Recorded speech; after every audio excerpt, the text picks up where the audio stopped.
시간에 주신 말씀 빌립보서 4장 1절에서 9절 말씀 드리겠습니다.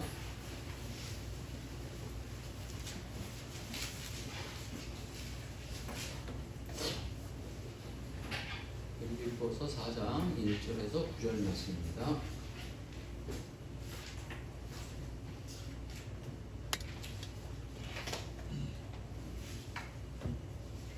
한 절씩 교독하겠습니다. 제가 먼저 하겠습니다. 그러므로 나의 사랑하고 사모하는 형제들, 나의 기쁨이요 멸류관인 사랑하는 자들아, 이와 같이 주 안에 서라.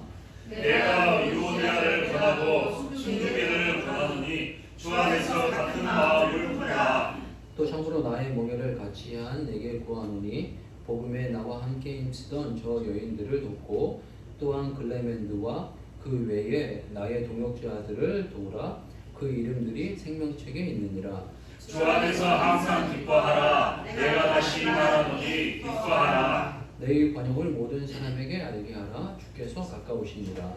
아무것도 염려하지 말고 다만 모든 일에 기도와 간구로 너희 구할 것을 감사함으로 하나님께 아뢰라. 그러면 모든 지각에 뛰어난 하나님의 평강이 그리스도 예수 안에서 너희 마음과 생각을 지키시리라. 끝으로 형제들아, 무엇이든지 상대며 무엇이든지 불편하며 무엇에든지 오르며 무엇에든지 정결하며 무엇에든지 사랑받을 만하며 무엇에든지 칭찬받을 만하며 무슨 덕이 있든지 무슨 기림이 있든지 이것을 생각하라. 같이 하겠습니다. 너희는 내게 배우고 받고 듣고 공부를 행하라. 그리하면 평강의 하나님이 너희와 함께 계시리라. 아멘. 오늘 말씀 준비하면서 다시금 느끼는 거는 저희들 예수 그리스도를 믿는다는 거, 예수님 안에 산다는 게 얼마나 행복하고 얼마나 능력 있고 얼마나 값지고 얼마나 귀한 것인가를 저희들이 새롭게 깨달아야 되겠다, 이런 생각을 갖게 됩니다. 정말 성탄절에 제가 제일 좋아하는 문구 가운데 하나가 세상에 가장 귀한 선물이라는 이런 표현이거든요. 세상에 하나님께서 예수님이라는 가장 귀하고 가장 놀랍고 가장 아름다운 선물을 이 땅에 보내주셨다는 거죠. 근데 그 선물을 우리가 이렇게 깨닫고 알게 되면 너무나도 놀라운 일이 벌어지는데, 후반부에 이런 얘기를 나누려고 했는데, 바울은 예수님에 대해서 정말 빌립보에서 다양한 표현을 했습니다. 빌립보 3장 8절 말씀 보게 되면 또한 모든 것을 해로 여김은 내 주 그리스도 예수를 아는 지식이 가장 고상하기 때문이다. 내가 그를 위하여 모든 것을 잃어버리고 배설물로 여김은 그리스도를 얻고, 이거 그리스도를 얻는 것이 모든 걸 잃어버려도 너무너무나 좋다라는, 너무나 귀하고 값지다 라는 이런 표현을 하고 있고, 또 골로새서에서 보게 되면 그 안에는 모든 지혜와 지식의 보화가 감추어져 있느니라. 모든 지혜와 지식의 보화가 그 안에 감추어져 있다 라는 이런 표현을 하고 있습니다. 그리고 많은 목사님들이 그런 이야기를 하죠. 예수 그리스도는 맞는 키다, 마스터 키다, 모든 게 가능하다, 모든 문이 열린다, 이런 어떤 이야기를 하고 있습니다. 여러분들도 그렇게 고백하시나요? 정말 여러분들의 삶 가운데 그런 고백이 구구절절하게 나오는, 구구절절하게, 정말 구구절절하게 그런 고백이 나오는 축복이 있기를 주 이름으로 축복합니다. 그래야 전도가 됩니다. 그래야 영향력 있는 사람이 됩니다. 그렇지 않고는 뭔가 그냥 예수님 믿으면 좋고 예수님 안 믿으면 그냥 섭섭하죠. 이런 마음으로는 이 예수님이 증거되기가 어렵고 예수님을 우리가 제대로 못 만나는, 어떤 면에서 예수님 우리가 정확하게 만나야 되고 정말 제대로 만나야 되고 제대로 역사해야 되는데, 예수님이 이 땅에 오셔서 자기의 물과 피를 다 쏟으시고 수치고통 당하시고 십자가에 돌아가실 만큼 그만큼 귀한 일과 값진 일을 하셨는데 우리는 전혀 그걸 모르고 있는 거예요. 모르고 그냥 막 사는 거예요. 그냥 그렇게. 정말 그 어떤 분은 그런 얘기가 리얼 세상이 있는데 허상에서 그냥 산다는 거예요. 허상에서 그냥. 보이지 않는 세계가 있는데 보이는 세계에서 그냥 머물고 산다는 거예요. 어떤 면에서 보이는 것보다 보이지 않는 게 더 귀하고 더 영향력 있고 더 파워풀하고 뭔가가 있는데 보이지 않는 걸 전혀 생각하지 않고 눈에 그냥 보이는 것만 생각한다는 거예요. 이 세상이 정말 우리가 그걸 점점 느끼지 않습니까? 보이지 않는 것들이 더 중요해요.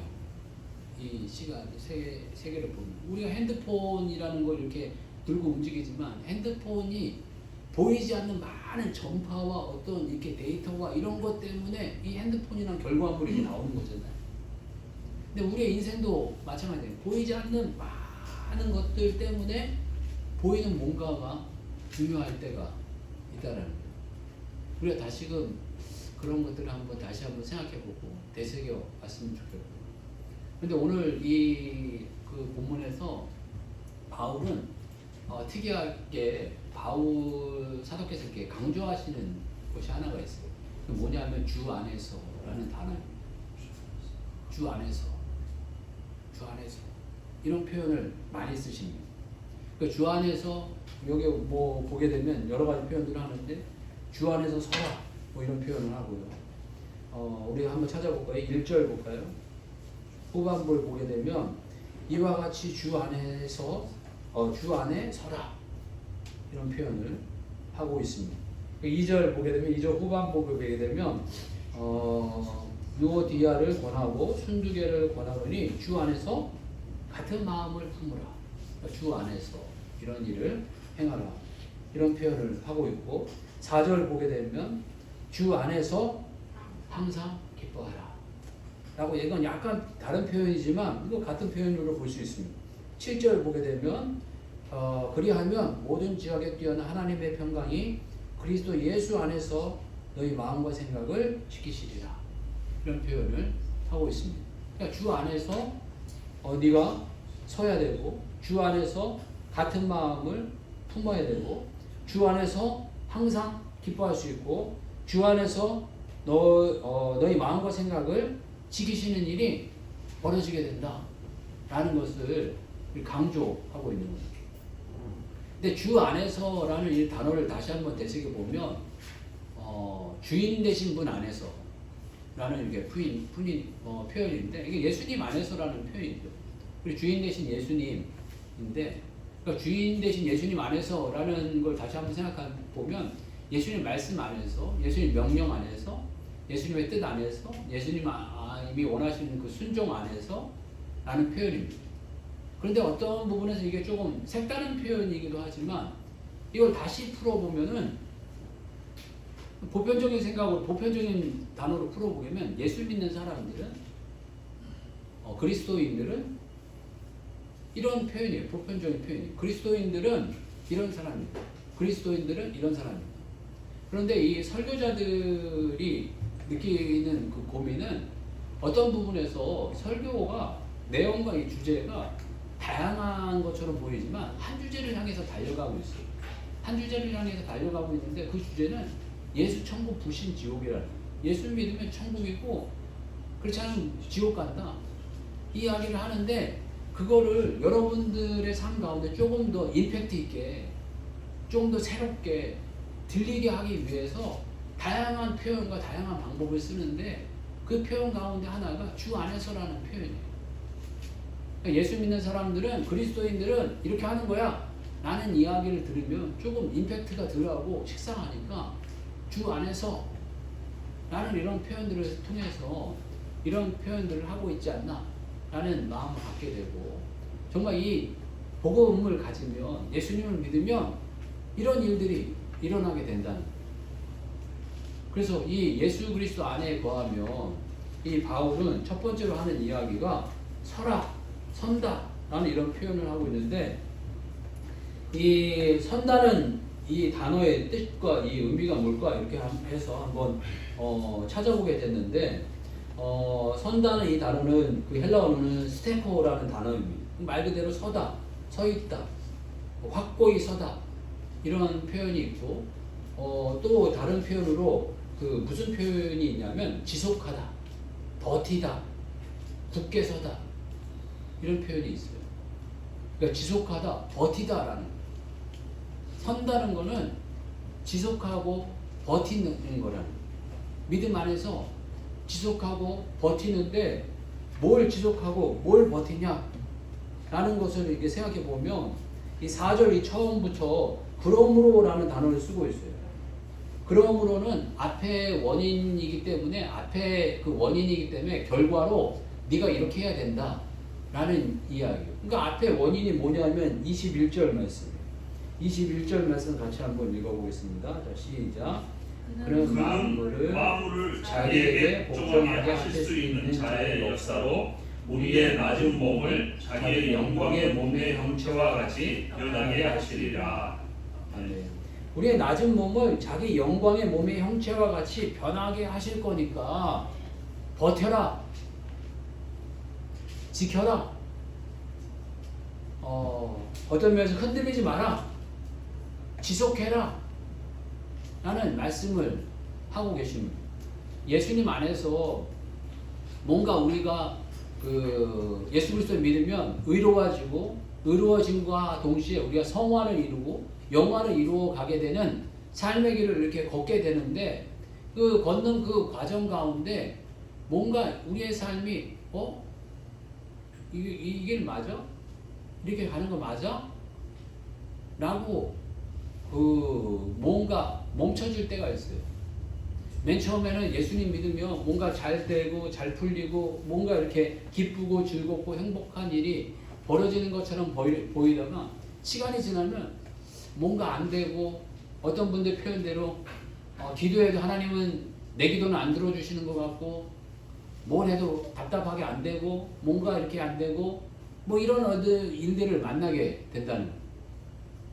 그런데 그게 그분만 일어나는 특별한 현상이 아니고 대부분 그리스도인들에게 일어나는 그 보편적인 현상입니다. 맨 처음에 하나님께서는 어린아이를 다루실 때는 얘야 괜찮다 그러면서 그 달콤한 것들을 주세요. 칭찬과 격려와 위로를 주시죠. 그런데 시간이 좀 지나서 이 아이가 조금 성장하고 성숙해 가기 위해서는 훈련이라는 단계를 걷게 돼요. 반드시. 그래서 어떤 분들은 그 훈련의 단계를 터널을 지난다 이런 표현을 하고 있어요. 맞는 표현인 것 같아요. 터널을 지나는 시간이, 훈련의 시간이, 또 기도응답이 잘 안 되는 시간이, 또 어떤 분을 다시 표현을 하면 내가 깨어지고 부서지고 가루가 되는 시간이, 환난과 역경을 겪는 시간이 반드시 필요합니다. 그래야 하나님의 사람으로 빚어져 가는 거예요. 그거는 그 개인만이 그러는 게 아니고 그 몇몇 사람들만 그러는 게 아니고 모든 그리스도인이 겪어야 될 하나의 통로입니다. 야곱이 정말 하나님께 하나님 내가 이제 하나님 뜻대로 살겠습니다. 그래서 베델에서 하나님 만나 제단을 쌓습니다. 그러고 난 다음에 만사 형통이 일어났냐? 그렇지 않습니다. 자기의 정욕의 눈에 멀어서 그 예쁘게 보이는 라헬을 위해서 자기의 7년을 바치고 또 그 라반에게 속아가지고 또 7년을 바쳐가지고 14년을 고생하고 그 다음에 한 6년 동안 자기 재산을 얻게 됐는데 아주 사기꾼이라는 욕을 먹고 도망치듯 그 쫓겨나오게 되고 그러고 난 다음에 약복강에서 환도뼈가 부러지고 난 다음에 주님 앞에 조금 충성하고 새로운 삶의 문이 열려서 자식들의 덕을 보면서 사는 새로운 세계가 열리게 되는 야곱의 삶을 우리가 발견하게 됩니다. 그리고 아브라함도 마찬가지예요. 아브라함도 주님이 부르셨는데 만사형통한 게 아니고 가난 때문에 기근 때문에 애굽으로 내려가고 아내를 누이라고 속이기도 하고 이런 좌충우돌하는 시간 가운데 점점 자기가 빚어져서 하나님을 신뢰하고 하나님을 기대하는 사람 되어서 이삭까지 바치는 사건이 벌어지게 된다는 거예요. 그건 요셉도 마찬가지입니다. 요셉도 주님의 부르심을 받고 주님의 꿈을 꾸고 해와 달이 나에게 절을 하고 별단들이 나에게 절을 하는 이런 하나님의 꿈과 소망을 가졌지만 형들에게 배신당하고 또 보디발의 아내에게 속고 또 술 맡은 관원장에게 또 배신을 당하고 이런 어떤 여러 가지 역경을 통해서 이 요셉이라는 사람이 만들어지고 빚어지고 깨어지고 부서지는 과정이 필요하다는 거예요. 모세도 마찬가지라. 모세도 꿈을 품어서 뭔가 이 이스라엘을 위해서 주의 나라를 위해서 일하겠다 라는 결단을 했는데 사람을 죽여가지고 한 방에 40년간 초에 묻히는 일이 벌어집니다.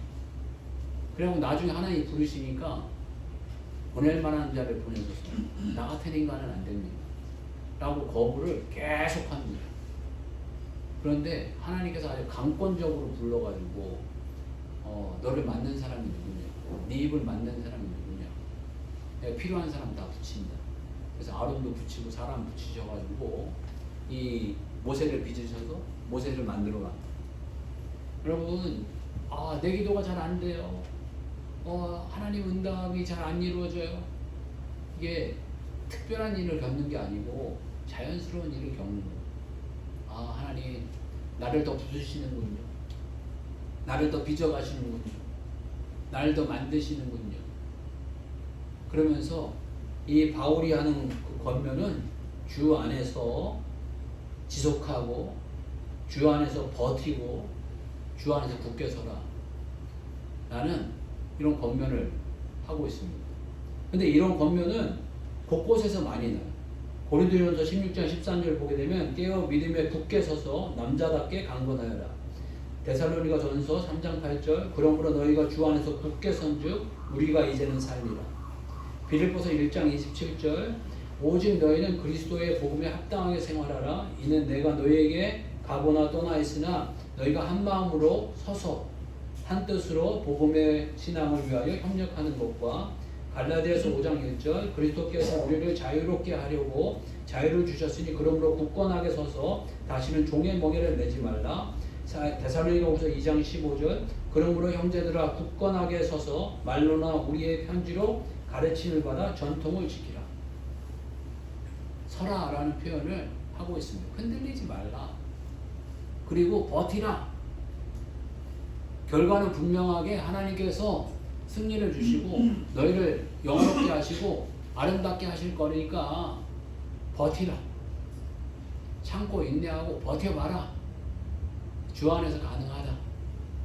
이런 권면을 하고 계시는 줄 압니다. 그리고 두 번째 권면으로는 주 안에서 같은 마음을 품으라. 이런 표현을 하고 있습니다. 2절 보게 되면 내가 유오디아를 권하고 순두개를 권하노니 주 안에서 같은 마음을 품으라.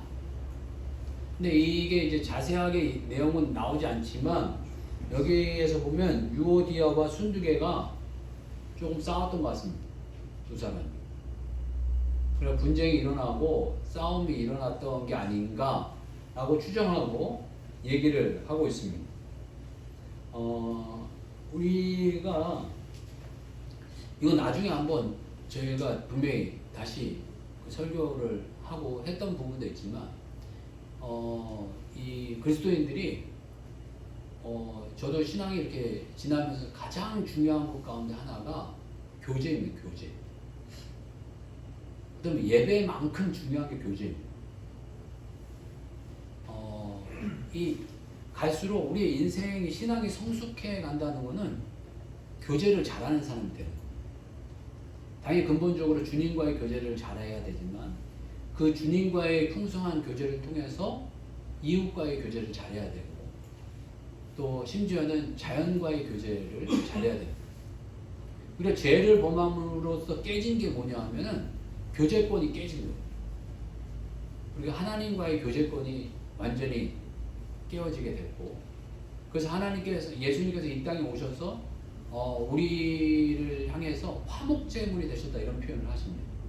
그러니까 교제권을 회복하신다 라고 표현하시거든요. 그리고 예수님 안에서 우리가 회복되어야 될 게 하나님과의 교제도 회복되어야지만 인간과 인간과의 교제도 회복되어야 되고 또 인간과 자연과의 교제도 회복되어야 돼요. 자연이 죄를 받아 땅이 저주를 받았기 때문에 자연과의 교제도 회복되어야 되고 뭐 이거는 약간 긍정하는 부분도 있고 안 긍정하는 부분도 있지만 더 나아가서는 자연과의 교제도 회복되어야 된다라는 이야기를 하시는데 그것도 공감되는 거예요. 그건 맞는 이야기인 것 같아요. 그러면서 인간 중심으로 계속 하나님, 인간, 자연을 이야기했지만 자연 중심에서 보면 자연도 자연과의 어떤 그 교제 자체, 자기들끼리와의 어떤 교제도 깨어진 상태거든요. 그리고 보면은 우리가 찬양할 때 그런 찬양 있지 않습니까?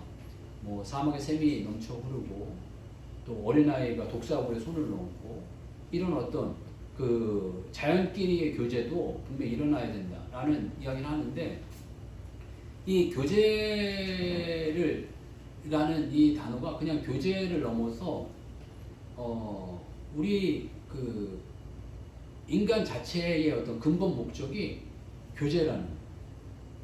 교제는 이제 더 큰 범위로 조금 범위를 넓히면 그게 사랑이 되잖아요.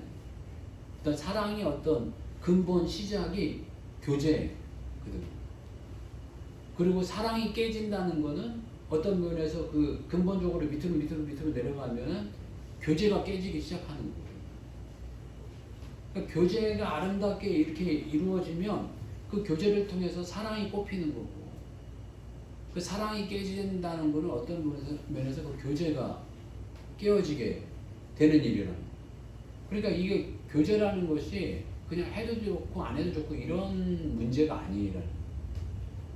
근데 예수 믿는 건 너무 좋은데 교회 다니는 건 싫어. 이거는 뭔가 모르는 분인 거예요. 신앙은 하나님 보고 사는 거지 사람 보고 사는 거 이것도 약간 이게 문제가 있는 얘기예요. 이게 맞는 이야기가 아닙니다. 이게 반드시 신앙은 교제로 나타나야 돼요. 신앙은 분명히 우리 눈에 보이는 육신의 무언가로 나타나야 되는데 그 육신의 무언가로 나타나는 그 결과물이 뭐냐면 그 교제의 풍성함. 그러니까 인품, 인격, 성령의 열매, 뭐 인격적인 열매 뭐 이런 얘기 하잖아요. 그러니까 인격적인 열매가 풍성하게 이렇게 잘 맺히면 결과적으로 나타나는 게 뭐냐면 저 사람하고 가까이 하고 싶어. 저 사람하고 말해보고 싶어. 저 사람하고 함께하고 싶어. 이게 결과물로 나와야 된다. 그 요한일서 1장 3절을 보게 되면 요한일서 자체가 교제에 대한 이야기, 하나님과 교제를 잘해야 된다 이런 이야기를 하고 있는데 요한일서 1장 3절을 보게 되면 우리가 보고 들은 바를 너희에게 전함은 너희로 우리와 사귐이 있게 하려 함이니. 그러니까 내가 복음을 전한 이유는 너희와 사귐이 있게 하기 때문이다. 그리고 우리의 사귐은 아버지와 그 아들 예수 그리스도로 더불어 누립니다. 그러니까 이 복음을 전하는 이유는 사귀고 싶어진다. 내가 너하고 사귀고 싶어가지고 내가 예수 그리스도의 복음을 전한다. 라는 거. 특히 요한은 예수님을 향해서 예수님의 사랑받는 제자 요한 이렇게 표현을 했어요. 그러니까 자기가 얼마나 예수님께 사랑받았는지 그 사랑의 그 근본과 그 기초에는 교제가 있었다. 라는 것을 강조하는. 그러니까 내가 하나님을 사랑합니다. 라고 이야기하면서 한 번도 하나님과 교제를 안 해요. 그럼 정말 사랑하는지 안 사랑하는지 그건 좀 다시금 생각을 해봐야 되지 않겠습니까? 그럼 내가 이웃을 사랑합니다. 라고 하는데 이웃과 교제를 안 해요. 그러면 그거는 또 점검해 봐야 되지 않겠습니까? 하나님 사랑, 이웃 사랑이라는 거는 하나님과 풍성하게 교제를 하는 것과 이웃과 풍성한 교제를 하는 것. 이것이 기초적이고 출발이 되어야 한다는 거예요. 그리고 그 교제의 어떤 결정체는 교제의 어떤 결과물로는 그 풍성한 교제가 이루어지면 사랑이 이루어지는데 사랑의 어떤 결과물로는 하나됨이 나타나게 된다는 거예요. 특히 요한이 그런 표현을 잘 하셨는데요. 요한복음 17장 21절을 보게 되면 아버지께서 내 안에 내가 아버지 안에 있는 것 같이 그들도 다 하나가 되어 우리 안에 있게 하사 세상으로 아버지께서 나를 보내신 것을 믿게 하옵소서. 그러니까 자기 안에 그 예수님은 아버지와 일체를 이룬 분이라는 거예요. 이런 표현은 다른 복음서에서는 잘 안 하고 있어요. 근데 요한만 이런 표현을 한 거예요. 요한은 사랑의 사도다 이런 표현을 하잖아요. 그러니까 사랑의 사도라는 이 표현 가운데 요한일서에서 강조하는 건 교제거든요. 교제. 교제가 바로 그 사랑을 이루는 거고, 그 사랑의 결정판이 바로 하나가 되는 거다. 이런 표현을 하는 거예요. 그래서 부부가 사랑하면 어떻게 됩니까? 한 몸이 된다라고 표현하지 않습니까? 하나가 된다. 그리고 이제 반대는 쭉 이야기하기가 그렇지만 싫어하면 찢어지는 거예요. 둘이 되는 거예요. 둘만 되면 좋은데 남남이 되는 거예요. 스치고 싶지도 않는 거예요. 한마디로 교제가 끊어지는 거예요. 교제를 안 하는 거예요. 그러니까 교제가 이루어지는 것이 사랑의 출발이고 시작이고, 복음을 풍성히 누리는 것이 교제권이 이루어지는 것이고, 교제의 풍성함이 일치와 하나됨을 이루어 간다는 것입니다. 그리고 교제와 사랑의 어떤 그 정의라고 할까요? 교제의 정의는 알아가는, 내가 그분을 알아가는 거고 그분도 나를 알아가는 게 교제입니다. 그래서 하나님과 교제한다라는 것은 하나님을 알아가는.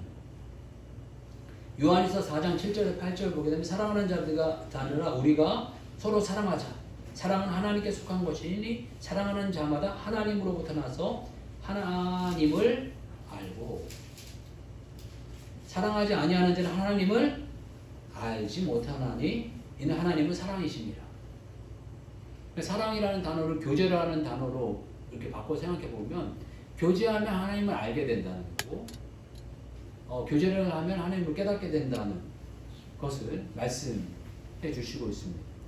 그러니까 주님 안에서 우리가 이렇게 분쟁하고 시기하고 갈라서고 이런 일들은 되도록 없어야 된다라는 것을 바울은 강조하십니다. 그래서 유오디아와 순두개를 향해서 이런 이야기를 하고 있고, 그 다음에 또 어떤 면에서 분쟁하고 어떤 자기 의사를 표출하고 이런 거를 아예 하지 말아라 이런 어떤 뜻은 아닙니다. 보게 되면 바울이 바나바하고 마음이 안 맞아가지고 둘이 갈라서 버리잖아요. 넌 네 갈 대로 가, 나는 내 갈 대로 가. 마가 절대 안 돼. 걔 1차 선교여행 때 그 선교 안 하고 도망간 놈을 어떻게 2차 선교여행 또 데리고 가.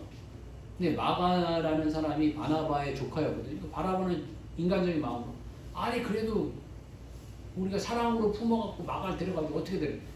이 바울은 이게 단호했어요. 안 돼. 한 번 안 되는 놈은 안 돼. 안 돼. 갈라서 넌 네가 갈까? 나는 내가 갈까? 그래서 이 바울이 신라를 데리고 2차 선교여행을 떠나버리고 바울하고 갈라서 버립니다. 근데 성경은 바나바 얘기는 없고 이 바울 얘기만 이렇게 합니다. 근데 나중 가면은 바나바와 화해했다는 표현은 없지만 바나바와 화해한 걸로 보입니다. 나중에 가서 그 마가를 이렇게 단호하게 얘기했지만 마가를 데리고 와라 이런 표현을 씁니다. 나중에. 그래서 마가를 다시 영접하고 맞아주지만 단호한 것도 있는 거예요. 이 바울에게는 사랑의 하나님도 있었지만 단호한 하나님도 있었다는 것을 아는 거죠. 한마디로. 단호하고 아주 혹독한 하나님이시라는 것을 이 바울을 깨닫고 알고, 또 이 마가에게 그런 단호하고 분명히 혹독한 어떤 태도를 분명하게 취하는 모습도 이렇게 보여주는 모습이 있습니다. 그러면서 또 이제 두 가지를 더 이야기하는데, 주 안에서 항상 기뻐할 수 있다. 그리고 또 마지막으로는 7절을 보게 되면 그리스도 예수 안에서 너희 마음과 생각을 지키시리라 라는 이런 표현을 하고 있습니다. 그런데 이 모든 것들이 주 안에서 라는 이런 표현을 쓰고 있습니다. 제가 이런 표현을 쓰면서 바울은 예수님을 만능키로 안 했던 거 아닐까 이런 생각을 가져보게 됐습니다. 주 안에 거하면 너희가 서야 되는데 그냥 너희 힘으로 설 수 없지만 주 안에 있으면 네가 설 수 있다. 너희가 하나 될 수는 없지만 주 안에 있으면 하나 될 수 있다. 너희가 기뻐할 수 없지만 주 안에 있으면 항상 기뻐할 일이 있다. 너희 마음과 생각을 지킬 수 없지만 너희가 주 안에 있으면 너희 마음과 생각을 지킬 수 있다. 나는 이런 표현을 쓰시는 게 아닌가 이런 마음을 갖게 됐습니다. 그런 가운데 묵상을 하다 보니까 정말 아까 말씀 나눴듯이 골로새서 2장 3절 보게 되면 그 안에는 지혜와 지식이 모든 보화가 감춰져 있느니라. 예수님 안에는 지혜와 지식 모든 보화가 감춰져 있고 예수님 안에 모든 것이 가능하고 이런 표현을 바울은 하지 않았나라는 마음을 갖게 됐습니다. 그러면서 제가 요즘에 여러분들도 묵상을 잘하고 계시죠? 우리 경건의 시간 마태복음 우리 하고 있는데 마태복음 제가 이제 9장을 묵상하게 됐습니다. 요거는 이제 찾아보겠습니다. 9장 한번 보겠습니다. 마태복음 9장.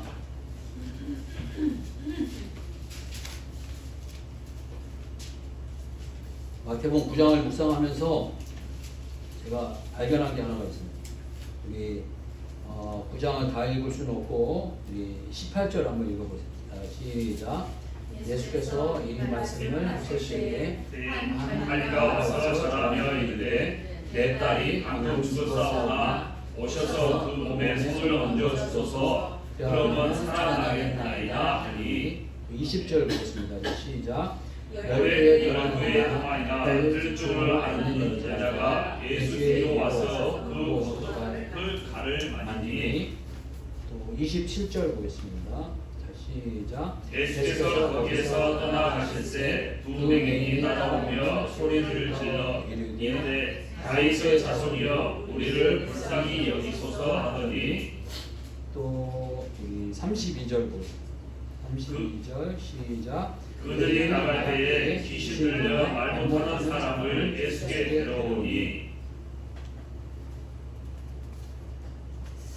네, 이 말씀을 보게 되면서 제가 느꼈던 게 한 가지가 있습니다.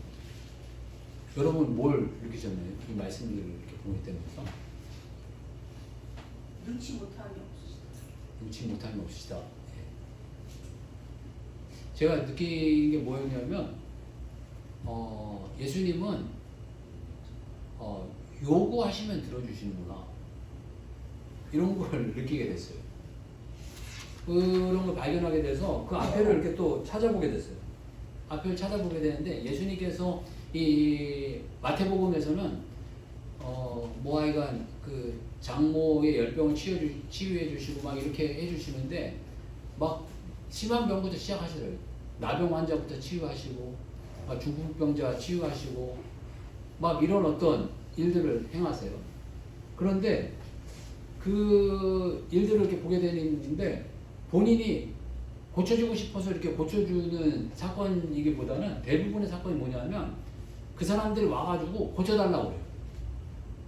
여기서도 보니까 그 딸이 죽었는데 와가지고 아버지 고쳐달라고 그래요.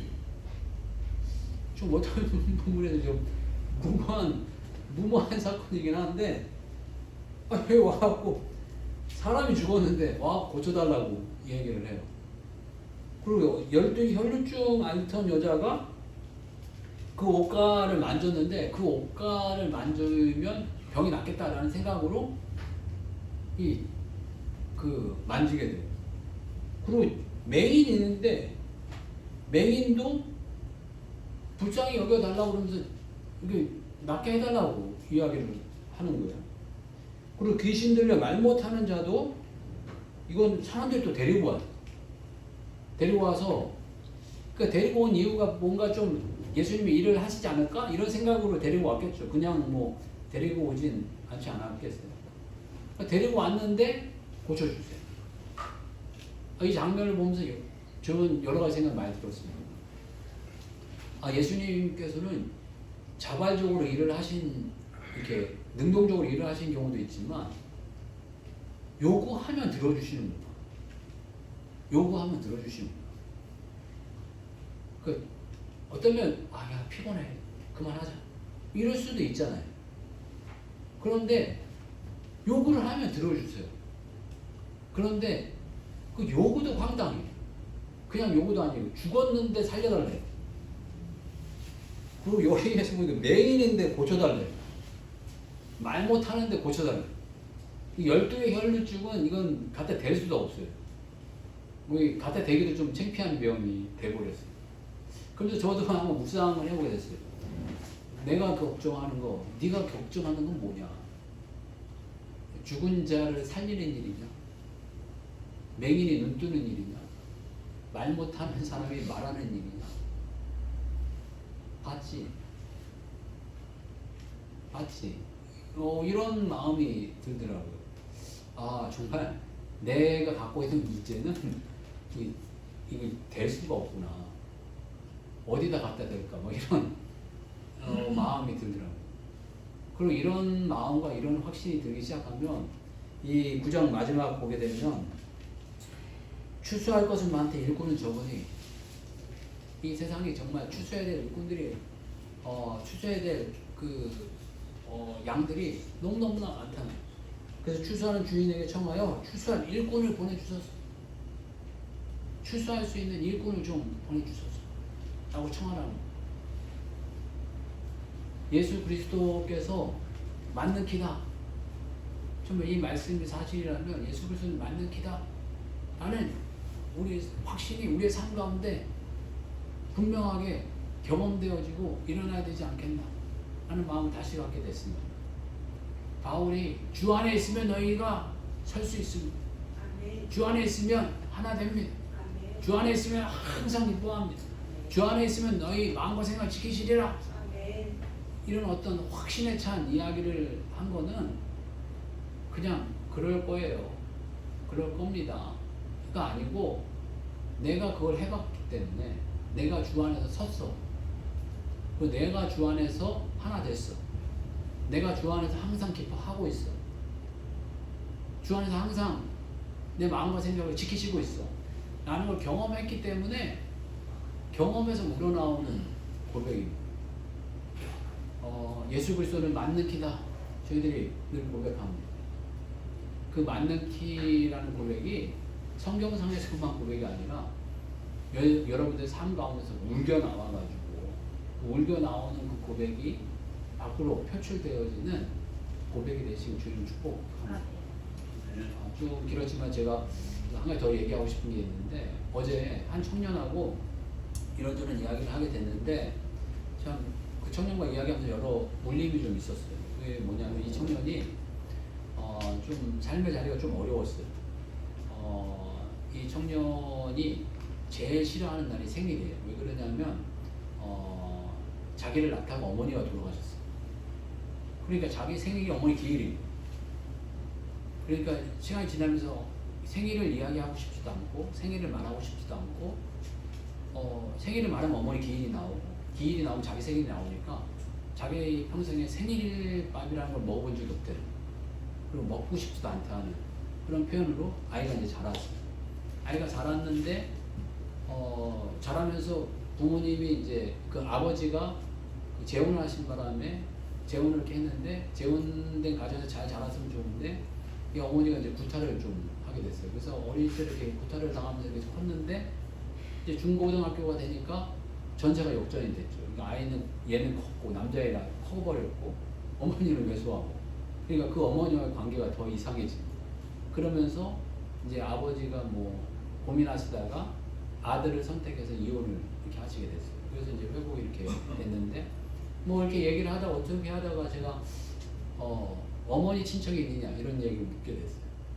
근데 어머니 친척 가운데 뭐 여타 있는데 이모가 두 분 살아계시다 라고 이야기하더라고요. 근데 이모들과 이야기를 하고 좀 교제를 받느냐라고 이야기했더니 이모들이 교제를 하려고 하고 이모들 전화를 오는데 그걸 못 받아들이겠다. 여러 가지 생각이 많이 들어요. 어린 시절에는 몇 번 뵀는데 아버지가 재혼하시면서 그 관계가 끊어졌고 관계가 끊어져서 자기가 이제 나름 좀 성인이 돼가지고 그 이모들하고 이제 이야기가 되고 이렇게 관계가 몇 개 이렇게 됐는데 그 관계를 하기가 너무 미안하기도 하고 이렇게 껄끄럽기도 하고 한마디로 자기는 20% 30%의 사랑을 이렇게 교제를 하길 원하는데 이모들 가만히 있나요? 이모들 여러 가지 마음 때문에 그냥 얘를 보면 뭐 200% 300%의 사랑 확 그냥 쏟아부으니까 그 사랑을 얘가 못 받아들여. 놀래가지고 받아본 적도 없고. 그러니까는 그 관계가 잘 이렇게 안 서게 됐다라고 이제 이야기하고 이모하고 관계들을 잘 못하고 있다라는 이야기를 하더라고요. 그래서 제가 그 학생 그 청년인데 지금도 잘 커서 직장도 뭐 그 하여간 게임 회사를 다니는데 크래프톤이라는 회사 아주 좋은 회사인가 봐요. 그 대기업 같은 회사하고 하여간 거기 영상팀으로 아주 잘 하고 있는 형제여서 그 감당할 수 있을 범위 내에 이모를 반드시 좀 만났으면 좋겠다 이런 권면을 좀 했어요. 그래서 1년에 딱 한 번이라도 이모한테 만나는데 네가 이제 성장을 했으니까 한 번 이모한테 20 내지 30의 어떤 뭔가를 이렇게 액션을 취해봐. 2가지나 3가지를 한번 취해봐. 그러면 그 어른들은 반드시 너에게 30 내지 40, 50 내지 60이 올 거예요. 그걸 네가 경험을 해봐야 된다. 그래서 어른들이라는 게 무한 사랑이라는 게 하나를 드렸는데 3개, 4개가 오는 그런 어떤 사랑은 어른들한테만 받는 사랑이 돼요. 어른들한테만 받는 사랑인데 이런 사랑을 실질적으로 경험을 해봐야지 하나님이 주시는 무한 사랑이라는 것을 알게 되거든요. 그러니까 이 부부 관계도 생각해 보면 요즘 부부가 이제 서로 간에 물질을 버니까 이 관계가 절대 50대 50을 넘지 않아요. 50을 주면 50을 더. 어떤 경우에 이제 호벌이 부부면 남편이 그 뭐 10을 주면 그 아내가 한 5, 6이 오고 이런 관계가 비드간 관계 이상을 넘지 않죠. 그리고 이 밑에 사람들하고의 관계는 10을 주면 하나 둘이 와요. 그렇지 않습니까? 아이들에게 뭔가 10이라는 사랑을 보면 한둘이 오죠. 그런데 내가 1을 줬는데 3, 4가 오고 10을 줬는데 2, 30이 오고 100을 줬는데 2, 300이 오는 그런 관계는 어른들하고 밖에는 관계를 누릴 수가 없잖아요. 그런데 그 이모들하고의 그 관계를 통해서 너의 어떤 정신 건강과 너의 어떤 나중에 부부간의 관계라든가 자녀의 관계를 위해서 그런 사랑을 한번 꼭 맛봐야 되고 그런 사랑을 지속해봐야 된다 라는 권면을 하면서 확신에 차서 제가 이야기를 했는데 내가 왜 이런 확신에 차서 이야기를 할까 라고 이야기를 하니까 그 걔의 삶의 자리하고 제 삶의 자리에 비슷한 부분도 있었을 뿐만 아니라 제가 받았던 사랑 때문이다라는 생각을 갖게 됐어요. 하나님께서 좋은 저희 삼촌들과 이런 분들을 허락해 주셔서 제가 왜 이모나 고모는 한 번도 있어 본 적이 없어요. 그래서 이모와 고모의 사랑이 무슨 사랑인지 잘 몰라요. 근데 삼촌들이 거칠지만 뭔가를 이렇게 아껴주고 사랑하고 보살펴주는 사랑이 있다는 걸 알게 됐어요. 그런데 저는 성장할 때까지 모든 삼촌들이 다 그러는 줄 알았어요. 그런데 몇몇 분들이 그렇지 않은 분들이 있다는 걸 알게 됐어요. 삼촌들이 먹고 살기 어려워서 조카들을 등쳐먹기도 하고 좀 속여먹기도 하고 이런 일들이 있다는 걸 나중에 알았어요. 그런데 그걸 경험했기 때문에 제가 그 학생에게 그 청년에게 확신에 차서 이야기할 수 있는 제 자신의 모습을 보면서 참 감사하기도 했고 하나님께서 이런 확신을 주셨구나 라는 것들을 깨닫게 됐습니다. 무엇인가 우리가 확신에 차라면 경험해보고 맛보지 않은 건 영향력이 없습니다. 신앙은 어떤 면에서 경험해보고 맛보고 누린 것만큼만 전할 수 있어요. 예수님은 분명히 맞는 기다라고 말씀에서 말씀하고 계시고 이야기하고 계시고 이 바울은 그 안에서 설 수 있고 그 안에 하나 될 수 있고 그 안에서 우리가 기뻐할 수 있고 그 안에서 우리가 마음과 생각을 지켜주시는 분 이런 확신은 자기가 맛보고 경험했기 때문에 이런 고백이 나오게 되는 줄 확신합니다. 여러분 주님 안에서 다양한 예수님 확신 있게 맛보고 경험하고 누리고 난 다음에 우리 자녀들에게 우리 이웃에게 예수님 믿으면 이렇게 되는 거예요. 예수님 믿으면 이런 걸 누려가는 많은 것들을 잘 심어주고 잘 세워가면서 우리의 가정과 가문과 이웃을 세워가는 주의 종도 되시길 주님 축복합니다. 네. 다시 한번 기도하겠습니다. 기도할 때 주님 안에서 정말 다양한 것들을 저희들 풍성하게 누리면서 증거하는 인생 되게 해달라고 같이 한번 기도하겠습니다. 주여 한번 외치고 같이 기도하겠습니다. 주여